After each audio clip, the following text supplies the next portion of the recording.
जय श्री राम, जय बालाजी सरकार। नमस्कार दोस्तों, मैं सरिता शुक्ला अपने और आपके यूट्यूब चैनल पर आप सभी का स्वागत करती हूं और बालाजी से प्रार्थना करती हूं कि आप सभी लोग सकुशल अपने घर सुरक्षित हों। दोस्तों, आज की वीडियो मैं बना रही हूं फिर एक हनुमान जी का अत्यंत बहुत ही पावरफुल और बहुत ही चमत्कारिक उपाय लेकर के, इसलिए इस वीडियो को ज़रूर देखिएगा। यह उपाय ऐसा है कि इसको करने से आपके कुंडली के नौ ग्रह जो होते हैं, अगर वो भी ख़राब होंगे ना तो वो भी एकदम अच्छा फल देने लगेंगे। इसलिए इस वीडियो को ज़रूर देखिएगा और चैनल को ज़रूर सब्सक्राइब करिएगा। चलिए वीडियो शुरू करते हैं। सबसे पहले वीडियो शुरू करने से सभी बड़ों को सादर चरण स्पर्श, छोटों को शुभ आशीर्वाद और जो मेरी उम्र के हैं उनको प्रेम भरा नमस्कार। और बताइए कैसे हैं सभी लोग। आशा करती हूँ कि बालाजी की कृपा से मज़े में ही होंगे और मज़े में ही रहिए। देखिए दोस्तों, यह वीडियो बहुत ही खास है और बहुत ही विशेष है। जैसे कि आप सभी लोग जानते हैं कि ज्योतिष में जो है हर ग्रह का अपना एक स्थान है और हर ग्रह जो है अपने अनुसार फल देता है। हर ग्रह के मंत्र अलग हैं, हर ग्रहों की पूजा अलग है।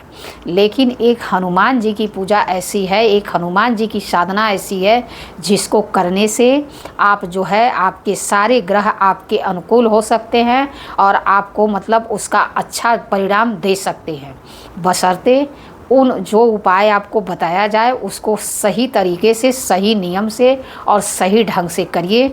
उसके बाद देखिए कि आपके ग्रह जो हैं कितने अच्छे से फल देने लगेंगे। देखिए, राहु हुआ, केतु हुआ, शनि हुआ, सूर्य हुए, मंगल हुए, कोई भी ग्रह ऐसा नहीं है जो हनुमान जी की पूजा करने से, हनुमान जी की साधना करने से आपके कंट्रोल में ना आ सके। तो इसलिए इस वीडियो को ज़रूर देखिएगा। पर सबसे पहले संकट कटे मिटे सब पीरा, जो सुमिरे हनुमत बलबीरा। जैसा कि मैंने बताया कि अगर आप चारों तरफ अपनी कुंडली दिखा दिखा के परेशान हो गए हैं, सारे उपाय करके परेशान हो गए हैं, कोई कुछ बताता है, कोई कुछ बताता है, आप क्या करें आपको समझ में नहीं आता है। अगर इन सारी मुश्किलों का हल आपको चाहिए तो वह हल है यह उपाय। इसको करिए और अपने ग्रहों को ठीक करिए। अब देखिए, हमारे पास भी लोग आते हैं, हम सूर्य का अलग बताते हैं, चंद्रमा के अलग बताते हैं, बुध के अलग बताते हैं, बृहस्पति के अलग बताते हैं, शनि के अलग, राहु के अलग, केतु के अलग। लेकिन अगर सारे ग्रहों का उपाय एक साथ अगर किसी सामने किया जा सकता है तो वो है सिर्फ हमारे हनुमान जी, बालाजी महाराज। इसलिए यह उपाय बहुत ही खास है, बहुत ही विशेष है। इस उपाय को मैं जैसे बता रही हूँ आप लोग उस प्रकार से करिएगा, आपकी मनोकामना अवश्य ही पूरी होगी और आपकी हर समस्या दूर होगी। चाहे वो नौकरी से रिलेटेड हो, चाहे वो व्यापार से रिलेटेड हो, चाहे वो ग्रह नक्षत्रों को लेकर के हो, चाहे वो संतान को लेकर के हो, चाहे जिस भी चीज़ को लेकर के हो, उसमें आपको राहत जरूर ही देगा यह उपाय। इसलिए इस उपाय को अवश्य ही करिए। चलिए अब मैं आप लोगों को उपाय बताना शुरू करती हूँ। सबसे पहले आपको क्या करना है, इतना बड़ा एक तांबे का लोटा ले लेना है। नया लोटा ले आना है, घर में रखा हुआ लोटा नहीं यूज करिएगा, ठीक है। इस प्रकार से आप एक जो है तांबे का नया लोटा ले आएंगे और उसमें आपको क्या करना है, उसमें आपको जितनी चीज़ें मैं बता रही हूँ उतनी चीज़ें आपको डालनी है। आपको सबसे पहले क्या डालना है इसके अंदर, नहीं सबसे पहले ये देखिए, इस तरह से कलावा जो है इसमें किनारे ऐसे बांध देना है, क्योंकि ये कलश रखना है, ठीक है। तो ये कलावा जो है बंधा होना चाहिए, इस तरह से बांध देना है। फिर आपको क्या करना है, सबसे पहले इसमें सूर्य का आता है गेहूँ, तो सबसे पहले इसमें गेहूँ डालिए। फिर इसमें मसूर की दाल डालिए जो कि मंगल का है, और बुध का जो खड़ा हरा मूंग आता है, वो इसमें एक एक मुट्ठा डालना है आपको। एक मुट्ठा गेहूँ, एक मुट्ठे मसूर की दाल, एक मुट्ठा खड़ा उड़द, और उसके बाद चुटकी भर हल्दी का पाउडर, और शुक्र का होता है गाय का घी, 1 चम्मच इसके अंदर आपको गाय का घी डालना है। और खड़ा जो काला उड़द आता है वह होता है शनि का, तो खड़ा काला उड़द आप साइड में रखिए। नहीं, 1 मुट्ठा आपको खड़ा काला उड़द भी डाल देना है। फिर राहु का आपको डालना है जौ, केतु का डालना है आपको काला तिल, चंद्रमा का आपको डालना है चावल, ठीक है। इस प्रकार से मतलब वो अनाज इसमें इतना डालिए कि उस अनाज से ये लोटा जो है भर जाए, ठीक है।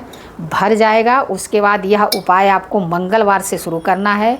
जो पुरुष हैं उनको 41 दिन तक करना है और महिलाएं जो हैं वो 21 दिन करेंगी, क्योंकि महिलाएं जो हैं 41 दिन लगातार नहीं कर सकती। तो हमारे शास्त्रों में महिलाओं के लिए 21 दिन बताया गया है। तो अगर पुरुष इसका अनुष्ठान कर रहे हैं तो 41 दिन का करेंगे और महिला अगर कर रही हैं तो वो 21 दिन का करेंगी। उसके बाद आपने पूरा अनाज से भर लिया। मैंने आप लोगों को बता दिया, देखिए गेहूँ, मसूर की दाल, खड़ा हरा मूंग, हल्दी पाउडर चुटकी भर, 1 गांठ मतलब गांठ वाली अगर डाल सकते हैं तो 1 गांठ, 1 चम्मच गाय का घी, खड़ा काला उड़द, जौ और काला तिल और चंद्रमा का चावल, ये सारी चीज़ें जो हैं इस लोटे में आपको डाल देनी है। लोटा थोड़ा बड़ा रहेगा तो सारी चीज़ें थोड़ी अच्छे से आ जाएंगी, ठीक है।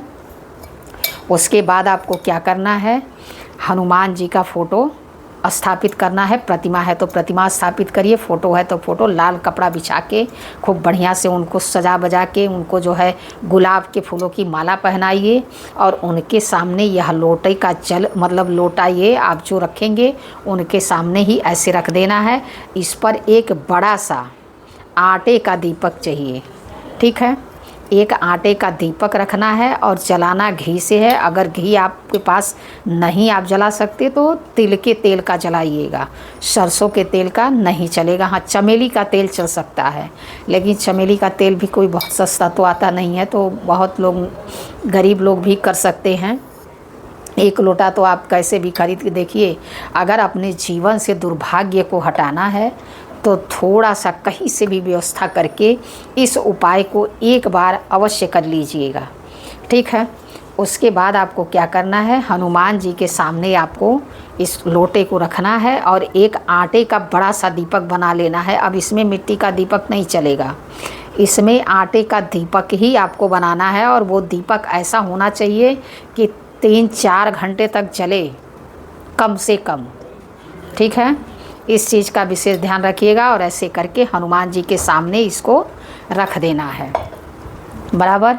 उसके बाद आपको क्या करना है, संकल्प लेना है हनुमान जी से और अपने हाथ में अक्षत, जल, फूल और द्रव्य मतलब पैसा लेकर के संकल्प लीजिए। हनुमान जी महाराज, मैं इस कार्य के लिए मैं यह अनुष्ठान कर रहा हूँ, मेरा यह अनुष्ठान आप पूरा करिए और मेरी यह मनोकामना आप पूरी करिए। इस प्रकार से कहते हुए जल को छोड़िए, शुद्ध जल से फिर हाथ धो लीजिए। उसके बाद हनुमान जी को गुलाब की माला, अगर गुलाब के फूल की माला पहना सकते हैं तो पहनाइए और नहीं तो पीपल के पत्ते की माला बना लीजिए 11। उस पीपल के पत्ते को अच्छे से साफ़ करके ऑरेंज कलर के सिंदूर से राम राम लिख करके पीपल के पत्ते की माला हनुमान जी को पहना दीजिए। और उसके बाद यह जो मैंने लोटा बताया ऐसे उनके सामने पूरा भर के रख देना है। ऊपर आटे का दीपक रख देना है, उसमें खूब तेल भर करके कलावे की बाती लगा देनी है। फिर आपको जो है श्री गणेशाय नमः, श्री गणेशाय नमः बोलना है 11 बार। फिर भगवान श्री राम का नाम लीजिए, कम से कम 27 बार या 108 बार भगवान का नाम लीजिए। फिर आपको सुंदर कांड का पाठ करना है, इस चीज़ का विशेष ध्यान रखिएगा। और यह मतलब रेगुलर आपको 41 दिन तक करना है। तो इस उपाय को अगर आप रात्रि के 8 बजे के बाद करते हैं तो बहुत अच्छी बात है, ठीक है। मतलब आप जो है और नहीं, मान लीजिए आपका टाइम नहीं मैनेज हो पाता हो तो आप सुबह कर लीजिए, लेकिन इस उपाय का प्रभाव अगर आप रात्रि में करते हैं ना तो मतलब बहुत ज़्यादा प्रभाव है इस उपाय का। तो मैं तो यही कहूँगी कि रात्रि के 8 बजे के बाद शुरू करिए, न 7 बजे के बाद भी कर सकते हैं। 7 बजे के बाद शुरू करिए, 1-1.5 घंटा लगेगा, ज़्यादा टाइम नहीं लगेगा। और सुंदर कांड का आपको पाठ करना है। उसके बाद आपको क्या करना है, हनुमान जी की आरती उतारिए कपूर से, उनको प्रसाद चढ़ाइए। प्रसाद में आप अपनी इच्छा अनुसार जो भी चढ़ाना हो चढ़ा सकते हैं। और श्री राम स्तुति का पाठ अवश्य करिए। और जो है उसके बाद प्रसाद सभी लोग मिलजुल करके खाइए। जो जल आप वहाँ रखेंगे आचमनी करने के लिए वह जल आपको नहीं फेंकना है, जल भी आप पूरे परिवार की, क्योंकि सुंदरकांड पढ़ा गया है, उसके मंत्रों का उच्चारण का, चौपाइयों का असर उस पानी मतलब उस जल में है। तो जल को फेंकने की ज़रूरत नहीं है, वो जल में अपार शक्ति आ जाती है। तो उस जल को सभी लोग परिवार के मिलकर के ग्रहण करिए। इस प्रकार से आप 41 दिन तक यह उपाय करिए। अगर महिलाएं कर रही हैं तो 21 दिन तक करें। उसके बाद जब आपका 41 दिन पूरा हो जाता है तो आपको क्या करना है, जो आप इस लोटे में जो अनाज रहेगा ना, उसको क्या करेंगे, उसको आप भिगो देंगे। भिगो करके जब वह फूल जाएगा तो उसको ले जा कर के पक्षियों को डाल देंगे। अब जैसे मान लीजिए जो जहाँ लोग जल में बहा सकते हो तो ले जा कर के ऐसे ही जल में बहा दीजिए, तो वो तो मछलियाँ और वो सब खा जाएंगी। लेकिन अब जैसे जो लोग बाहर रहते हैं वहाँ मतलब मना है कि जल में आप नहीं बहा सकते, तो ऐसे लोग क्या करें, उसको पानी में भिगो दें। जब वो अनाज फूल जाते हैं तो उसको ले जा कर के पक्षियों को डाल दीजिए, पक्षी खा जाएंगे। और जो आटे का दिया आप रखेंगे उसको जो है किसी शुद्ध जगह साफ मिट्टी के नीचे आपको उसको दबा देना है। यह उपाय आप कर लीजिए। उसके बाद आप चमत्कार देखिए, आपके 9 के 9 ग्रह आपको इतना अच्छा फल देने लगेंगे कि आपका जीवन कहाँ से कहाँ चला जाएगा आपको पता भी नहीं चलेगा। तो इसलिए इस उपाय को ज़रूर करिए। और देखिए, वीडियो में अगर कोई गलती हो गई हो तो क्षमा करिए। ऐसी जानकारी के लिए हमसे जुड़िए, हमारे चैनल को लाइक, सब्सक्राइब, शेयर करिए। जय श्री राम, जय बालाजी सरकार।